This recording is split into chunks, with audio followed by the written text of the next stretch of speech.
Welcome to Finding Holiness, where we delve into timeless Torah wisdom, revealing the sacred in everyday moments. Join us on a journey to elevate your spirituality and discover holiness in every aspect of life. I'm your host, Rabbi David Kadosh, and together, let's embark on a path of spiritual exploration. I hope you enjoy this next episode. Erev Tov, everybody. Nice to see you all. Welcome, Bruchim Habayim.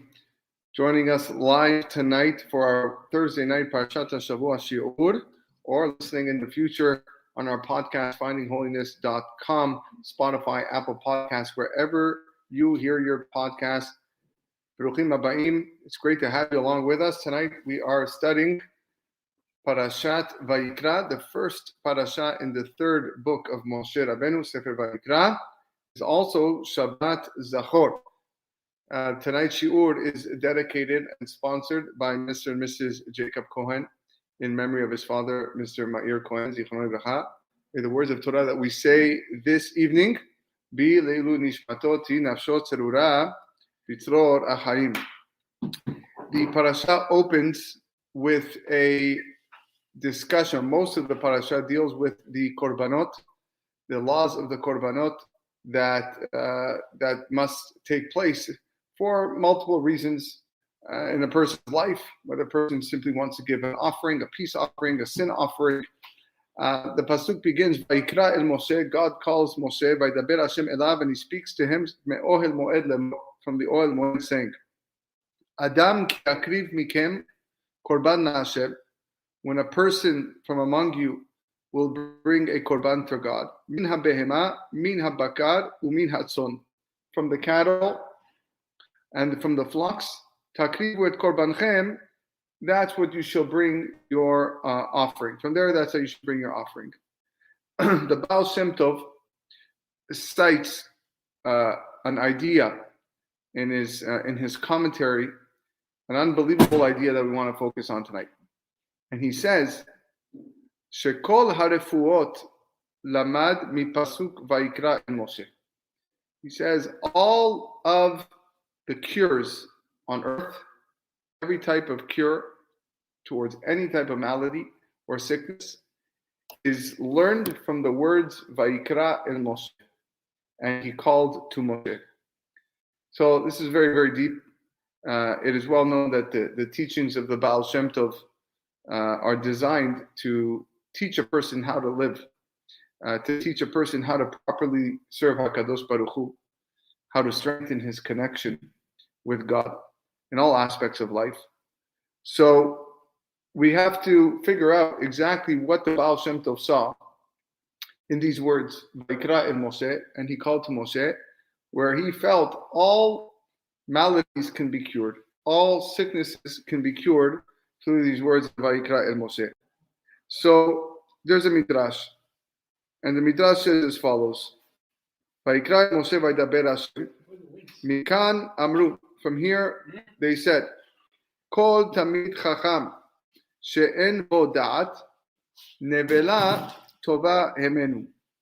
Any Torah scholar that has no da'at, that has no knowledge, is worse than a dead carcass of an animal. Worse than a dead carcass. From this midrash, our rabbis praise Moshe Rabbeinu with his tremendous humility. Again, any Talmid Chacham that has no da'at, no knowledge, he is worse than a dead carcass. The midrash continues. Edalecha, you should know. Sheken, that this is true. Ulmad mi Moshe, Aviya Chochma, Aviya Nevi'im. Go and learn from Moshe, who was the father of all wisdom and the father of all the prophets. Shehotzi Israel mi Mitzrayim. Moshe Rabbeinu took the Jewish people out of Egypt. And we know that through Moshe, there were multiple miracles that took place simply by the hand of Moshe. And awesome things took place by Yamsuf. And he went up to Shamayim, he ascended the heavens. And he brought down the Torah down to earth.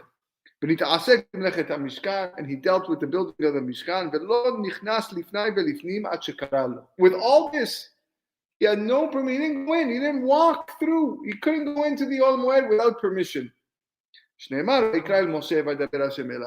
And God called to Moshe. He was summoned, and then Moshe Rabbeinu went in. So this midrash very clearly accords beautifully with the commentary of the Baal HaTurim. He explains that if you look carefully in the parasha, the word Vayikra is written with a small aleph. First word in this week's parasha is written with a small aleph, and he said it's a tradition that we have. And Moshe Rabbeinu himself wrote that word Vayikra with a small aleph due to his extreme level of humility. The Baal HaTurim writes, and these are his words: Aleph Vayikra Ze'ira. The aleph in the word Vayikra is small. Moshe haya gadol ve'anav. Moshe Rabbeinu was a person who was extremely humble. Lo ratza lichtov ela Vayikar. Moshe only wanted to write the word Vayikar. Vayikar means, and he happened to approach me by chance. As if to say that God only approached him with a dream.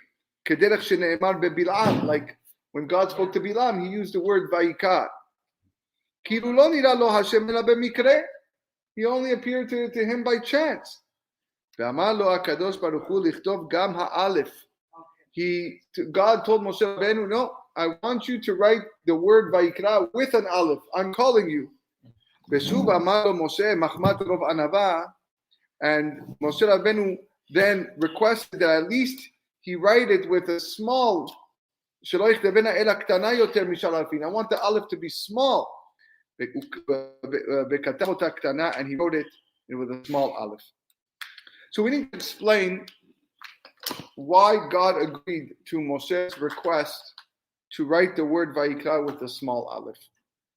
It's surprising if you think about it. Hashem's Torah is Torat Emet. It is true. It is supreme. It is indisputable. In fact, HaKadosh Baruch Hu appeared to Moshe Rabbeinu regularly, constantly, not just by happenstance. By Daber Hashem and Moshe panim el panim, God spoke to Moshe Rabbeinu face to face, like he would speak to his friend. HaKadosh Baruch Hu also spoke to Moshe Rabbeinu while he was awake. Not like all the other prophets, he had to be in a trance, he had to be sleeping, they had to be in different states. Moshe Rabbeinu was clearly awake. Pe el pe adaber bo, umare velo bechidot. God tells Aharon and Miriam later on in the Chumash that my servant Moshe is not like everybody else. I speak to him mouth to mouth. It's a vision. It's ear to ear. It's not something that is just in a dream. So it seems very surprising that God would agree to allow Moshe to write this word Vayikra with a small aleph, as if he meant to say Vayikar. He happened to be there just by chance. Kadosh Baruch Hu spoke to him on a regular basis. So what's the message? The message is Moshe's actions were involved through humility. But HaKadosh Baruch Hu was able, or he conceded to his request in order to enhance Moshe's honor. He wanted to show all the future generations of Torah scholars that Moshe Rabbeinu's greatness came as a result of his humility. And that was how he was zochet to speak to God panim el panim, through that humility. Okay. Panim el panim, face to face. Face to face. So therefore, the parasha begins with Vayikra el Moshe.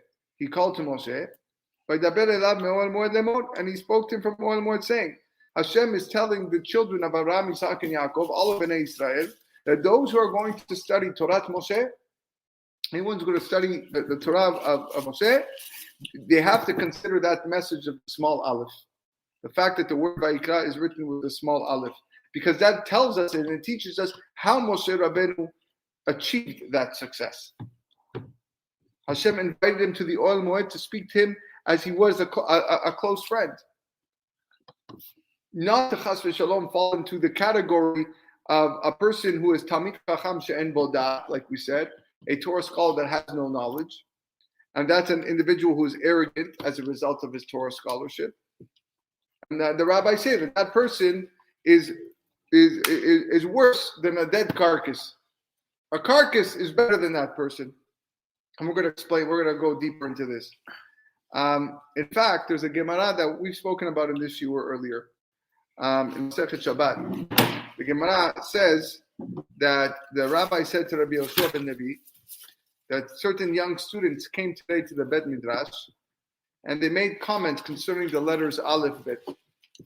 And comments and chidushim that were not said since the time of Yoshua ben Nun. And what was the chidush that these students came up with? That Aleph Bet stands for Aleph Bina. And Rashi says, what's Aleph Bina? The Limud Torah. To learn Torah, Bina is the understanding, which comes through the Torah. And Aluf is a person who's mastered his learning. So learn Torah. Why were the Chachamim so impressed with these chidushim of the children? The answer is because small children represent the attribute of humility.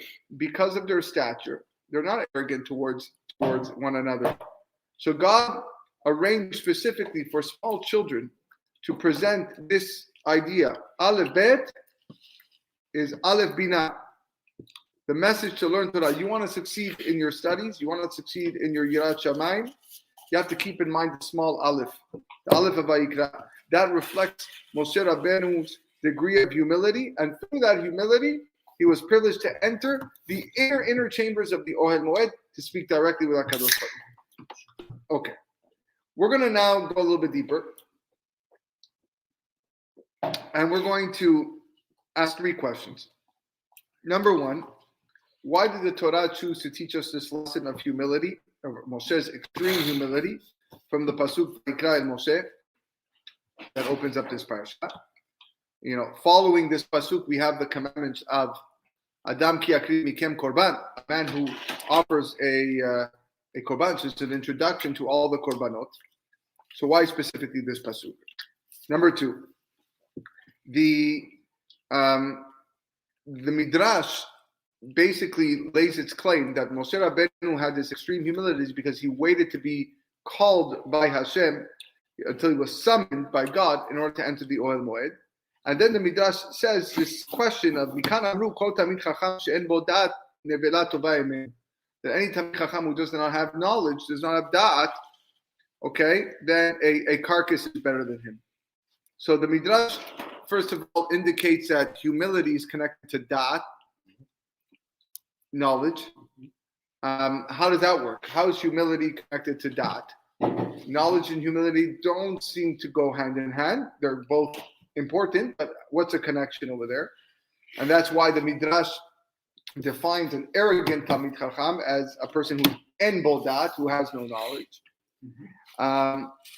We see this in many places, by the way. The Gemara Masechet Sotah says, Leolam yilmad adam midat kono. A person should always learn from the da'at of his maker, which is to love the lowly. She'arei HaKadosh Baruch Hu heniach kol ha'arim u'gva'ot ve'ishra shechinato al Sinai. Because God passed over all the taller mountains and he put a Shekhinah on Har Sinai. So we see that according to Rabbi Yosef's statement in this Gemara, humility is defined in terms of da'at, in terms of knowledge, and a person should always learn the da'at from HaKadosh Baruch Hu. So we have to explain this connection of da'at and humility. And the last thing we want to explore is this statement of any Tamid Chacham she'en bo da'at, any Tamid Chacham who doesn't have da'at and therefore is arrogant, that the nevela, a carcass, is better than him. What's the connection between an arrogant Tamid Chacham and a dead animal? All right, I think that's a fair question. So the Shevilei Pinchas has a wonderful chidush, as he normally does, and we share every Thursday night with.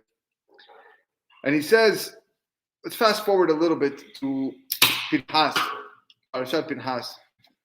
Pinchas ben Elazar ben Aaron HaKohen, Heshiv Chamati me'al bnei Israel. Pinchas, the son of Elazar, the son of Aaron, turned back. God said, he turned back my wrath from bnei Israel. Lachen emor hineni noten od beriti shalom. I'm going to give him the covenant of shalom, covenant of peace. The Targum Yonatan over here says an unbelievable chidush. He says, what does it mean I'm going to give him a covenant of peace? The The covenant of peace means that I'm going to transform Pinchas into an angel, and he's going to live forever. And he will announce the arrival of the Geulah at the end of days. As we know that Pinchas is Eliyahu Navi, and this is where it comes from. That's a Berit Shalom. Okay, very, very powerful statement by the Targum. But where in the promise of God to Pinchas that he gave him a Berit Shalom does it show that he's going to be rewarded with never to die, that he will live forever? So the answer is found in the Siforno. The Siforno is very cryptic, and we'll explain it. We'll go deeper. He says, the Siforno says, "Et beriti shalom," I'm going to give him my covenant of peace. Mimalach hamavet, you're going to be at peace from the angel of death. Kenyan oseh shalom bimromav, like the idea of oseh shalom bimromav, which we're going to explain soon. Ki omnam ha'efsed lo yikre ela b'sibat hitnagdut ha'afachim. Death only results when there is a clashing of opposing factors. וזה אומנם תתקיים בפנחס שהאריך ימים הרבה מאוד מכל שרי אנשי טרור. And Pinchas was immune to this clashing of these opposing factors. And again, we're going to learn what this is, and that's why he was able to live a very, very long life. And that's why Pinchas is Eliyahu. They're one and the same. He's still alive and well. So now again, this is a very, very, I would say, incomprehensible perush on the Siforno. But there's a big tzaddik, the Mahari Asad, who explains this perush, and he says as follows: there's the well-known concept that man is created from 4 elements: fire, wind, water, and earth. Esh, ruach, mayim, and afar. Death results when these elements are incompatible with one another. When fire overwhelms the water, it dries up the water. When water overwhelms the fire, it puts out the fire, it extinguishes the fire. The wind blows the earth. Whenever something overtakes, that's when death takes place. Eliyahu Navi was able to live forever, because there was harmony. There was peace among those 4 elements. And not one single element was able to overwhelm one another.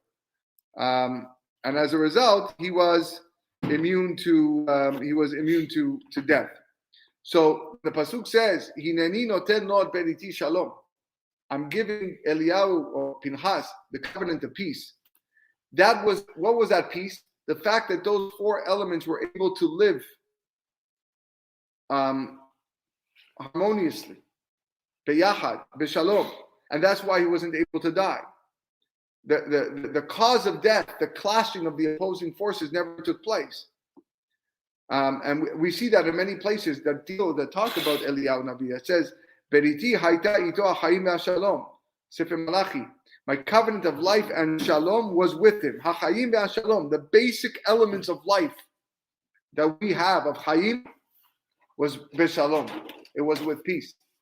And Eliyahu Navi, as a result, right? He's around. He's with us. He attained angel status as a result. Says Rav Dov Ber Mimezrich that a person who avoids arrogance and avoids pride and adopts the element of humility and anava, this person brings harmony to those 4 elements. This is what takes place.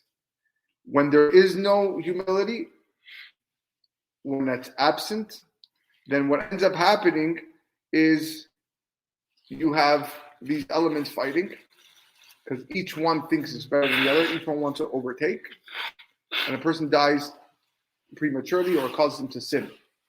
But when there's peace, when there's shalom, then he won't die prematurely, because there's no antagonism between the elements. There's no one trying to overpower the other one. We see this in the book of Iyov. It says, "Hamoshel Upahad imo oseh shalom b'romav. Dominion, hamoshel upahad. The dominion and terror are with God, but he makes oseh shalom b'romav. He makes peace up above.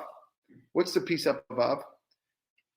The Midrash tells us that there are two major angels in Shamayim. There's Michael, who's kulo sheleg.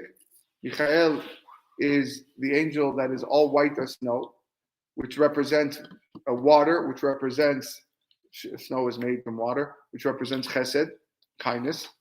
And that's on the right side. And on the left side, you have Gabriel. Gabriel is Din, is fire.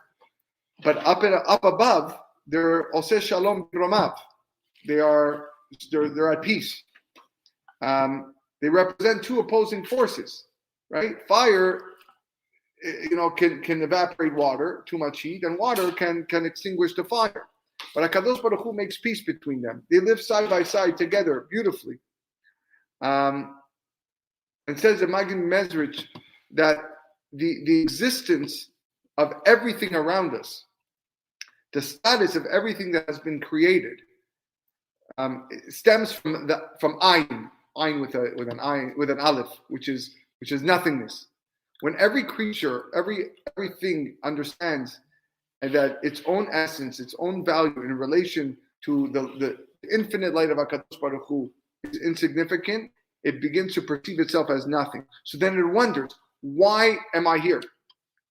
Why was I created? Why did HaKadosh Baruch Hu create me? I must have been created to honor him if I'm insignificant. And surely my opposing force, the antagonist, is also there to honor HaKadosh Baruch Hu. So what do? Create peace. Now there's peace. We agree not to cancel each other out. The water doesn't extinguish the fire doesn't evaporate the water, and everything works beautifully. How abundant are your works, Hashem? With chokhmah you made them all. Says the Avodat Israel that the word chokhmah combines two components. You have koach. Koach is strength, force, and ma is nothingness, is a state of like, what am I? It's humility. All creations have those four elements. They were created with a potential power to view and realize in every single item in the universe insignificant. There's a koach ma. That is chokhmah. Chokhmah is understanding. Wisdom is understanding that in the large scheme of things, a person in relation to Hashem is absolutely nothing. And therefore, we have no choice but to be obliged to listen to what God wants from us and his mitzvot. And that's how everything becomes status quo and everything's at peace. So now we can understand why Chachamim correlated humility with da'at, with knowledge. Le'olam yilmad adam midat kono. A person should always learn from the da'at of his maker. His actions need to be guided by humility. Da'at signifies a connection. It signifies a union. Ve'adam yada et Chava ishto. In Parashat Bereshit, Adam knew Chava, his wife, but this wasn't actually new. Of course, he knew his wife. It means they were together. They became one, and they had a child. That implies a union, a connection. So the trait of humility corresponds to that, because a person who behaves with humility succeeds in uniting those four elements that comprise man and puts him at peace. And now he endows longevity, long life, because they're not fighting each other. On the contrary, they're all acting with humility. They're all acting with peace, and that's what HaKadosh Baruch Hu's purpose was when He created us with those four elements. So now, when the Chachamim say, "Kol Tamid Chacham she'en bo da'at nevila tova emen," any Tamid Chacham who lacks da'at, who lacks knowledge, a carcass is superior than him. What's the meaning? What's the pshat? This animal died and became a carcass because those four elements antagonize one another. The difference is the animal didn't possess or doesn't possess the nature or the power to choose its character. Animal doesn't have free will. It didn't have the option to choose to be humble. And therefore, it was determined from above that the animal was destined to become a carcass. Eventually, one of the elements is going to overpower. They're always fighting with each other. Masha'en a Talmid Chacham, a Torah scholar, who has the option of being humble, who has free will to act with anava, he can exercise his da'at. He can connect, he can unite those four elements. And when he doesn't, when he lacks the da'at, he acts arrogantly, then nevelat tova imenu. Yeah, you're surpassed by the dead animal. The dead animal had no say in its destiny. You did. And that's the shot of the Midrash. The Torah wished to teach us this extreme level of humility of Moshe through the Pasuk Vayikra and Moshe. The trait of humility is something that acts as the foundation of the entire Torah. Without humility, it's impossible to overcome the Yetzer Hara. Gemara Masechet Kiddushin says, "Yitzro shel adam mitkaber alav bekol yom u'mvakesh hamito." Every single day, a person's Yetzer Hara overwhelms him and intends to kill him. Ve'ilmalei HaKadosh Baruch Hu ozro en yachol lo. And if God does not help a person go through it, he won't be able to withstand it. He won't be able to withstand it. So we see that it's impossible for a human being to overcome his Yetzer Hara without divine assistance. Is that not enough of a reason to be humble, knowing that you can't even go through your day without God helping you? Not only that, Gemara Masechet Sotah says that HaKadosh Baruch Hu only rests his Shekhinah on those who are humble and lowly. Sharei HaKadosh Baruch Hu eniach kol harim u'g'aot ve'ishra Shekhinah Torah Sinai. He chose Har Sinai, the lowliest of the mountains. What does the same Gemara say about a person who's arrogant? Kol adam sheyesh bo gasut haruach. Any person who possesses a haughtiness in spirit. Amar HaKadosh Baruch Hu en ani v'hu yecholin ladur ba'olam. God says, he and I, we can't live together on earth. HaKadosh Baruch Hu refuses to live with an arrogant person. And if he refuses to live with him, for sure he's not going to help him when it comes to his Yetzer Hara. And therefore, what's going to happen to the guy? He's going to fall prey to the Yetzer Hara. He's going to succumb to all types of averot and transgressions. So it makes sense why the Torah wanted to introduce the idea, the subject of korbanot, as is Parashat Vayikra, with the lesson of Moshe Rabbeinu's humility. It wants to understand through Moshe Rabbeinu's example of displaying humility, a lowly demeanor, that's how you're guaranteed not to sin. HaKadosh Baruch Hu is going to rest the Shekhinah on you. He's going to assist you with fighting the Yetzer Hara and overcoming it. And you're going to have to bring a korban. What does it say about David HaMelech? Kol ha'omer David chata eno ela to'eh. Anybody who says that David sinned with Bathsheba is simply mistaken. Shneimar, what's the pasuk that it brings? Shneimar, v'hi David lechol derachav maskil Adonai imo. David was successful in all his ways, and Hashem was with him. That's the key word. Efshar chet bali adon shchina. Could it be that he sinned and God's with him? Impossible. So we see that a person who merits to accept Shekhinah, to attain Shekhinah with him, he's immune from sin. Did he make a mistake? He made a mistake. Was it a sin? It wasn't an avera. Two different things. There's what's called a mistake and there's what's called an avera. It's not for this shiur now. So a person who sins and is obligated to bring a korban for an atonement, that person must have exhibited arrogance. I know that because the only reason he sins is because the Shekhinah wasn't with him to protect him from the Yetzer Hara. Why do we bring korbanot? Says Zohar that the purpose of bringing a korban is to repair the damage caused by one's sins to the four basic elements: Esh, Ruach, Mayim, Afar, fire, wind, water, and earth. Just the Zohar says, translation, loose translation.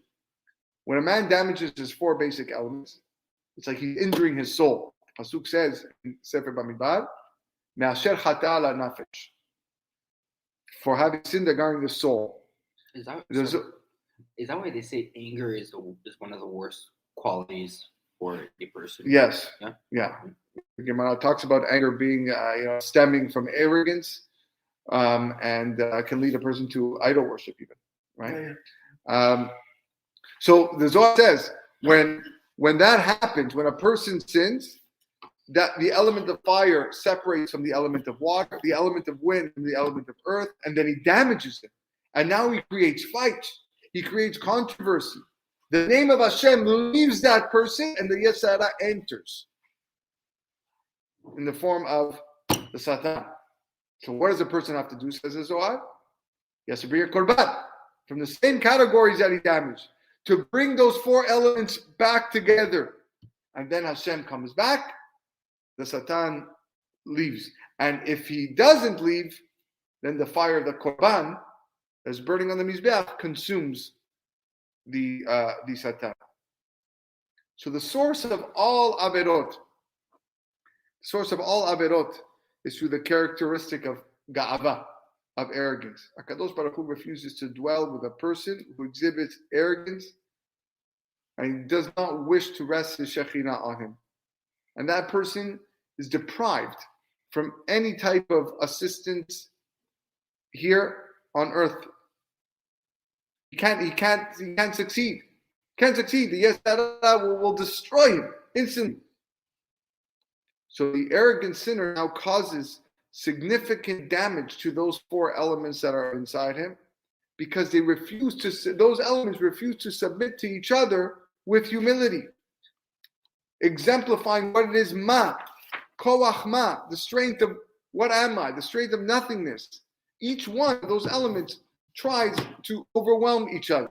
The fire tries to overwhelm the water, vice versa. The wind over the earth, vice versa. And then leads to illness.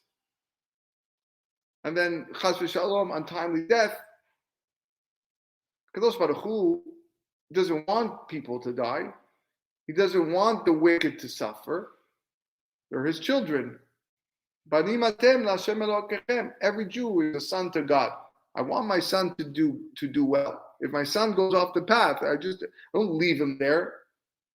No, I try to encourage him to come back. My son, I love him. So what does God do? Now that we know that he prefers that they mend their ways, what does he do? He provides us with a wonderful solution.